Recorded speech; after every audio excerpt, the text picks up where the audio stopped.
Hi everyone, welcome to the video. I'm Caroline, I'm a UK-based physics lecturer. We're now in week 2 of my university semester. Last week was my first week teaching back on campus, but I also last week gave my very first online technical tutorial. And this was a new experience for me. Usually I deliver this technical tutorial class within a classroom, so I'm talking face to face with the students. But I guess in this video I thought I'd just share some of the things that I discovered when giving this very first technical tutorial class online. So the first thing is that I'd handwritten out the answers to the questions the students were going to be tackling, and I'm so pleased I had. Typically, I tend to prefer to write my answers live during the session, so the students and I can work through them together. But I thought because the class is now online, I should go prepared with my answers handwritten, just in case it's one thing too many to be live handwriting and chatting to the students and trying to control all the technology. And I'm so pleased I did, because it meant then that I could focus on explaining the answers, making sure the students were engaged and discussing the problem, making sure that everybody could see everything they needed to, and I could just basically step them through line by line my solution. And I was using a visualizer that allowed me to live stream it.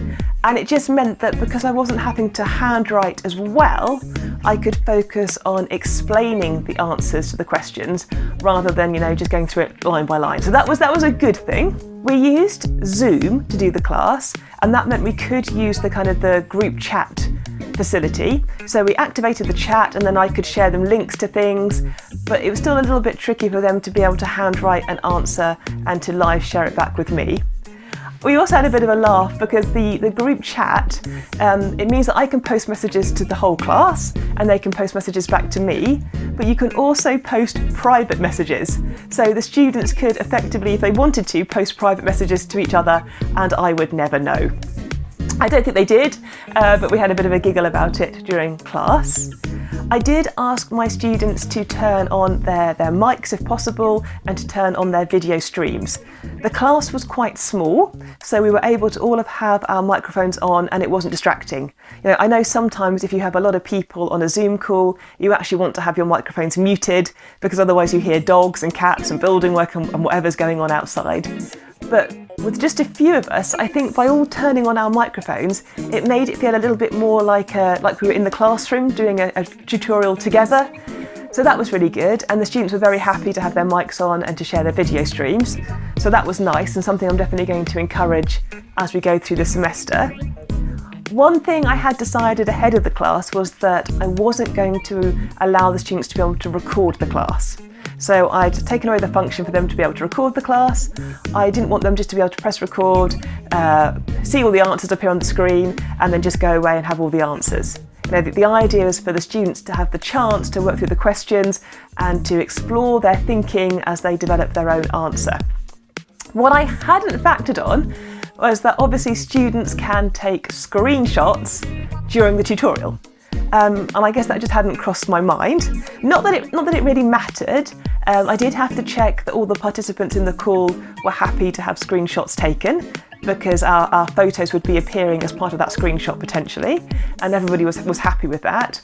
But it did make me think that as we go through the semester and do the questions in the later weeks, when I show my handwritten solutions to the students, I might deliberately make sure that I've left some gaps so that it's not like the complete answer and that a student still needs to work their way through it, and maybe I'll leave out a couple of the math steps to make sure that everyone's able to get from the beginning to the end and to feel comfortable they can get to the end answer, and they're not just looking at mine and going, oh yeah, I can do that, but they're actually thinking it through for themselves. But overall, I found the Zoom virtual technical meeting pretty good. But if you're delivering class at the moment, so if you're teaching or maybe you're a student and you're attending class, I'd really love to know in the comments how you're finding online university. Are most of your classes online? Are you able to actually go to your university campus? Regulations throughout the UK are very dependent on where you are.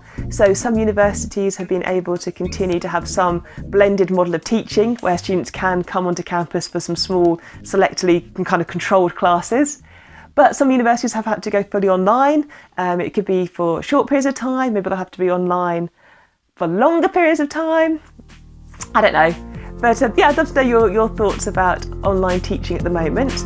I've got a week ahead now of doing some research prep and then some prep for lecturing, some student meetings, but I'll be back on Thursday. So if you're interested in academic life, university matters, do click like, do hit subscribe. It's great to have an academic space here on YouTube, and I'll see you on Thursday. Bye.